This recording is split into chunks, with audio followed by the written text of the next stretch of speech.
Good morning. Good morning, Bookie Monsters. Welcome or welcome back. This is Bookie Monsters. My name is PK. It is Tuesday, September 5th, and we're going to be looking at new releases this week. I have to keep reminding myself it's Tuesday since yesterday was a holiday. My days are all messed up. So, we'll be looking at romances today. We did look at some mysteries yesterday, but I had noticed later that they had missed one. The one that I purchased today, automatic buy, was the new JD Rod. They didn't even have it listed. How bizarre is that? Let me get there.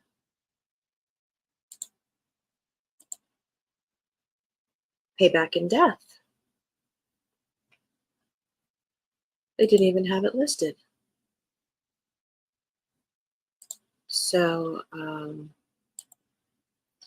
this is 57th in series.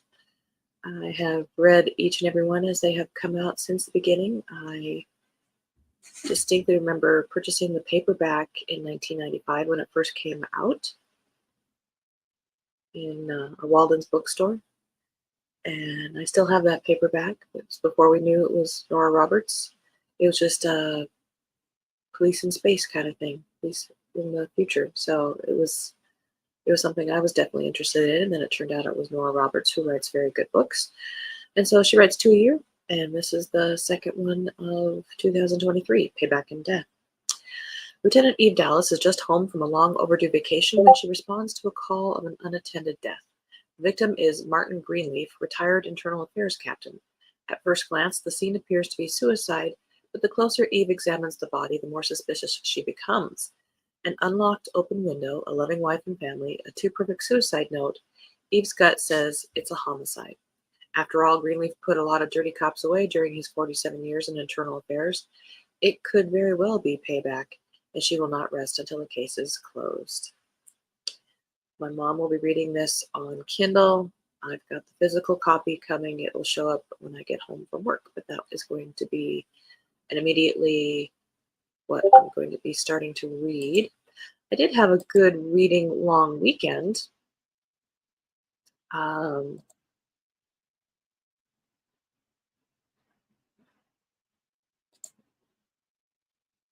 books in 3 days. That's not bad. 2 of them had horrible endings, which makes me very angry. I read A Cryptic Clue by Victoria Gilbert. It's a first in a new series called Hunter and Clue. She is a retired librarian who is 60, and he is a reclusive billionaire about 30. And she goes to work for him to catalog his collection. And there's murder. It was I gave it I think I gave it a high 3.5. Then I read The Last One by Will Dean, which if I had the physical copy, I would have thrown it against the wall repeatedly. This is a thriller, and all I can say, it was kind of horrific. I don't recommend this one. I gave it 2 stars because it was, as it says here, unputdownable. I read it in 1 day. It was unputdownable, but there was some really horrific things happening to this person. She is a 49-year-old woman. She and her boyfriend go on an ocean liner, a cruise ship from the UK to the US. And the first morning she wakes up, the ship is entirely empty. What's going on? So kudos to him for writing an unputdownable book, but it is a very hard to read book in some places, and the very last paragraph made me very angry.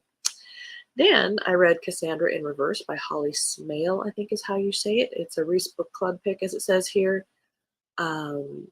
She is a woman about 31 who is on the spectrum, and through some chance, she is able to go back in time little bits at time, and she uses that power to improve her life. But does it really? I really, really like this. This was going to be a 5 until the last pages, and it dropped down to a 4. Why do authors feel like there can't be a happy ending? I don't know. It just makes me mad. But um, that is what I read over the weekend. Enjoying all 3 days. Good morning, Jana. I just found your videos this weekend. Wanted to join you this morning. Thank you so much. I appreciate that. Do you have your cup of coffee? What we do is we look at the new books each week so we can make some good choices, see if there's new things we want to read that might not have been on our radar. So let's jump in. So today we're going to be looking at the romances. Now this is not comprehensive. This is on bookriot.com. I will find some better ones, but you know, we got to jump in the pool somewhere. So for this week, September 5th, first one here is Fly With Me by Andy Burke. A one-way ticket to love or a bumpy ride ahead. Flying phobic ER nurse Olive Murphy is still gripping the armrest from her first ever takeoff when the pilot announces an in-flight medical emergency. Olive leaps into action and saves a life, but ends up getting stuck in the airport hours away from the marathon she's running in honor of her brother. Luckily for her, Stella Soriano, the stunning Type A co-pilot, offers to give her a ride. After the two spend a magical day together, Stella makes a surprising request. Will Olive be her fake girlfriend? A video of Olive saving a life has gone viral and started generating big sales for Stella's airline. Stella sees their union as the perfect opportunity to get the boys' club executives at her company who keep overlooking her for a long-deserved promotion. Realizing this arrangement could help her too, Olive dives into memorizing Stella's comically comprehensive 3-ring binder guide to fake dating. As the two grow closer, what's supposed to be a ruse feels more and more real. Could this be the romantic ride of their lives or an epic crash and burn? Love Me Do by Lindsay Kelk. Of course, Beatles. A feel-good, sunshine-filled Cyrano de Bergerac-inspired rom-com for fans of Emily Henry and Mary McFarlane. Lovelorn Brit Phoebe Chapman has barely set foot in her sister's house in the Hollywood Hills when she's swept up by lovable Belle, her sister's personal trainer, and handsome Wren, the sweet and sensitive carpenter next door. Belle has a head-over-heels crush on Wren, but Wren has no idea Belle even exists. Certain the two of them are meant to be together, Phoebe offers to play matchmaker. Caught up with writing love letters and an unexpected friendship with a reclusive 82-year-old film star, Phoebe finds herself falling for the real Los Angeles. But is that all she's falling for? A feel-good, sunshine-filled, friends-to-lovers rom-com, Love Me Do is a dreamy summer love story perfect for fans of Christina Lauren and Emily Henry, which I mentioned above. That sounds cute.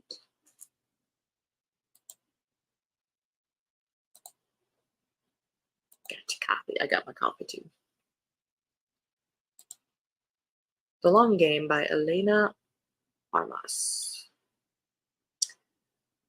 A disgraced soccer exec reluctantly enlists the help of a retired soccer star in coaching a children's team in this small-town love story in the vein of Ted Lasso and It Happened One Summer.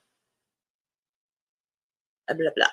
Adeline Reyes has spent years perfecting her daily routine. Wake up at dawn, drive to the Miami Flames FC offices, try her hardest to leave a mark, go home, and repeat.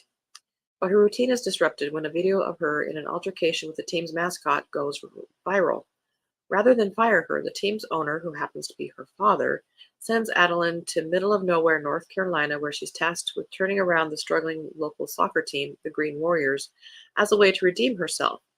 Her plans crumble upon discovering that the players wear tutus to practice, impractical, keep pet goats, messy, and are terrified of Adeline, counterproductive, and are 9-year-olds. To make matters worse, also in town is Cameron Caldani, goalkeeping prodigy whose presence is somewhat of a mystery. Cam is the perfect candidate to help Adeline, but after one very unfortunate first encounter involving a rooster, Cam's leg, and Adeline's bumper, he's also set on running her out of town. But banishment is not an option for Adeline, not again. Helping this ragtag children's team is her road to redemption, and she is playing the long game with or without help. That sounds really cute.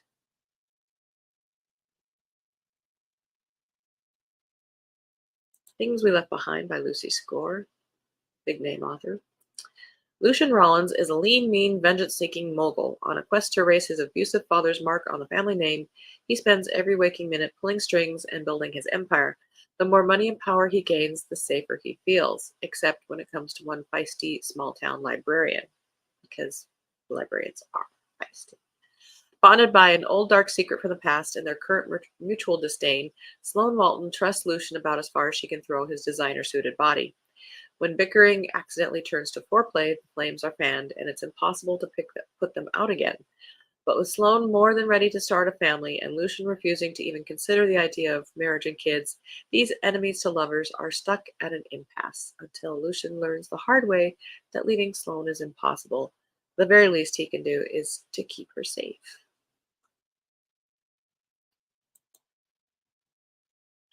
I'm sure that will become very, very popular because that author is well known. This Winter by Alice Oseman, romance, young adult.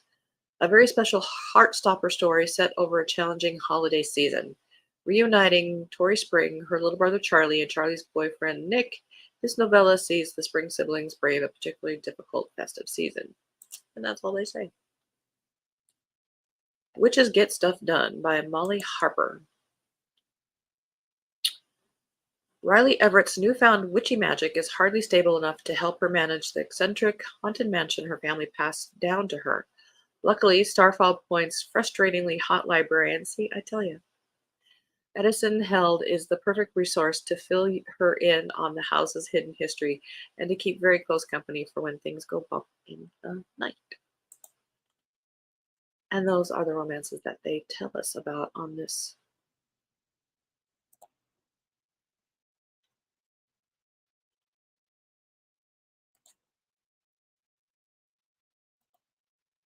Hi, Kay. Good morning, everyone, as well.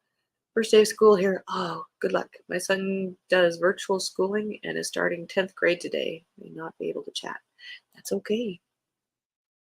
Boop the like. Thank you so much. Yes, please like, subscribe, hit the notification bell, tell people. The more the merrier. All right, I'm going to close a couple doohickeys here.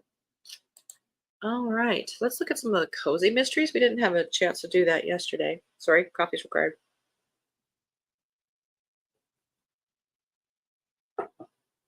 Time is it? Got some time. Okay. These are the cozy mysteries. This is from cozymystery.com that they are saying released this week. Snapped Shut Murder by Emma Ainsley. Magic, Mayhem, and Murder by Tessa Bryant. Bad Omen #1. Let's check that one out.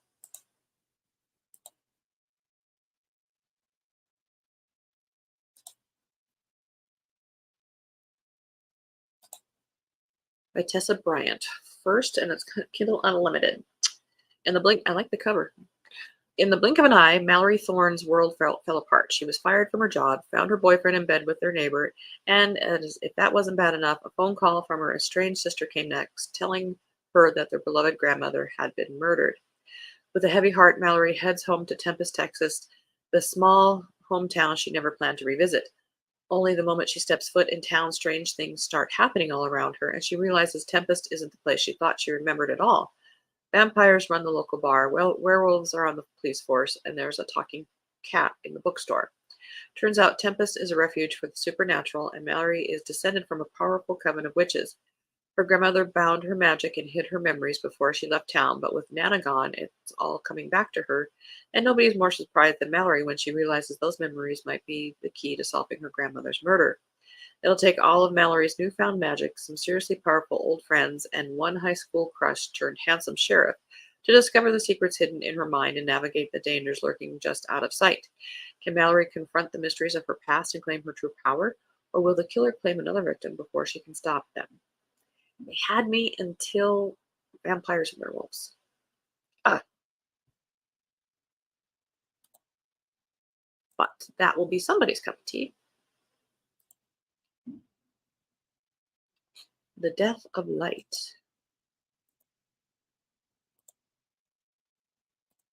by Lou Collins, second in the series. Where the light shines, death stalks her from the shadows.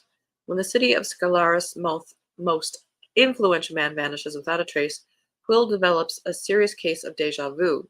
With her dream of becoming a scholar at stake, Quill is the only one who believes a crime has been committed. While Quill searches for answers, she unravels a web of petty rivalries and political corruption. As tensions rise, the ruling council is placed in protective custody only to find one of them murdered. Knowing there's a killer among them, Quill races against time to outwit the powerful elites and protect the family she's created with her mentor. As Quill ditches the posse of power-hungry politicians to search for the truth, say that fast, she makes a shocking discovery. The killer was under her nose all along. With her future and the city's reputation on the line, Quill will stop at nothing to find the truth and bring the killer to justice.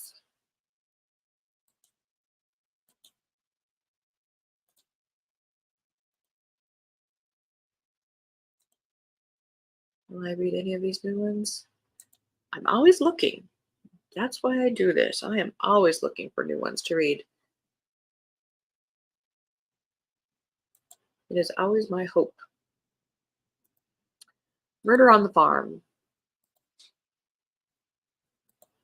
Kate Wells, another Kindle Unlimited. Lambing season always brings the unexpected, but no one expected murder. Or the Spanish Inquisition. If you know, you know. Jude Grey never thought she'd find herself widowed and running a working farm full-time, but here she is, living in the small Malvern village her husband Adam spent most of his life in. After a particularly grueling lambing season, she's looking forward to some time off, but there's no rest for the wicked, especially when she finds the body of one of Adam's oldest friends on her farm. Unimpressed with the local constabulary's efforts, Jude starts an investigation of her own. But as the body count rises, danger creeps ever closer to Malvern Farm. A killer is on the prowl, and all that stands in their way is one woman and her dog, which I imagine is a sheep herding dog. That does sound cute. All right, the ones that are saying releasing today. Seems Deadly, Maggie Bailey. First in a Measure Twice sewing mystery.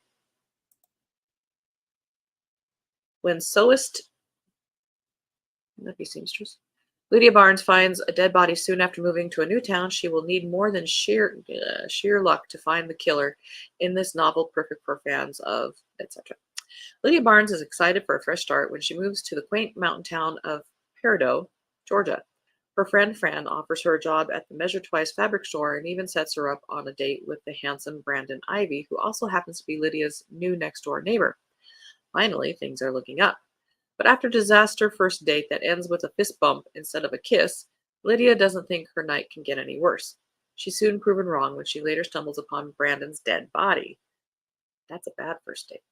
Considered the prime suspect by the police, Lydia calls on her friends to help her hunt for the truth and prove her innocence. But when another body is soon found inside the Measure Twice store, Lydia knows that the killer must be close by, and that this town has more than its fair share of secrets. Who would want to frame the newest addition to Peridot for these terrible murders, and why? Lydia may discover that while sewing might have a pattern, killing rarely does. Will she be able to stitch together the clues and clear her own name before the killer strikes again? Definitely cozy.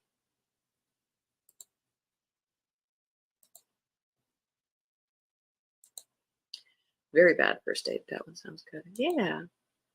Yeah, so far I think of these, the farm one does sound very interesting. Any Pot in a Storm by Sandra Balzo. 16th in series. Trouble is brewing for coffee house owner Maggie Thorson when she's caught up in a storm, and murder at a writer's retreat.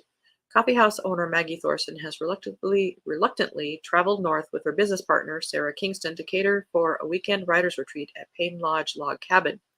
The remote location deep in the Wisconsin forest is the perfect setting for mystery writing workshops and murder. Maggie's no fan of the outdoors, but forest bugs are the least of her worries when lightning strikes the lodge during a storm, and she and Sarah discover the body of the retreat's organizer, editor of the local newspaper, and president of Brook Hills Writers Club, Kate McNamara. It seems that Kate had annoyed many of the retreat's attendees, but who hated her enough to plot her murder? That's a very interesting cover. It's minimal, which then catches my attention because you get so many busy covers. Catherine H. Brown, Toes in the Tulips. Kindle Unlimited.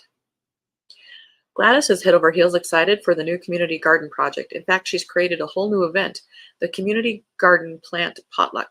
The plant potluck is more popular than even she imagined until one of the community garden members is found toes up in the tulips, dead as can be. Not even mostly dead. All the way dead. Again, if you know, you know. Gladys won't rest until the killer is planted in a jail cell and the community garden project is free to grow again. But when clues don't make sense, she might have to do a little out-of-the-box research using an interesting new resource, the Mystery Book Nook forum online.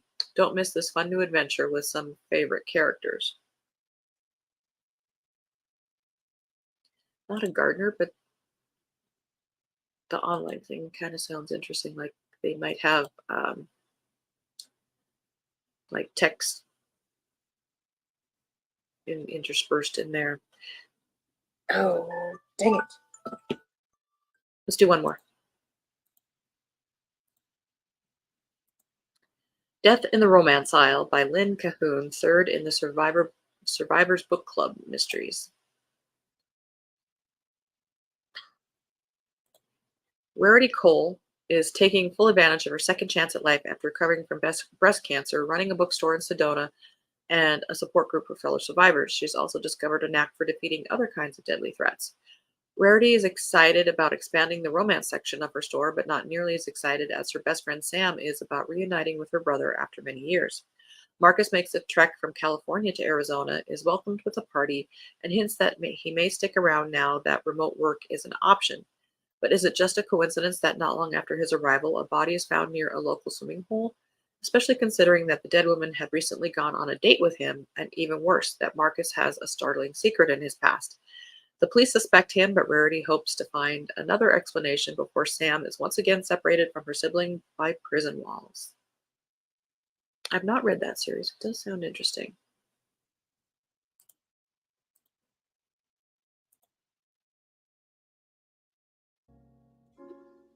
But we are out of time. I appreciate you guys coming. We will look at some more of the cozies tomorrow. But we'll also look at fantasy, sci-fi, and then look at some more of the cozies. I appreciate you guys being here so much, and if you couldn't be here live, I appreciate that you take the time to watch it and replay. I always do upload these later in the day, so you can watch that as well.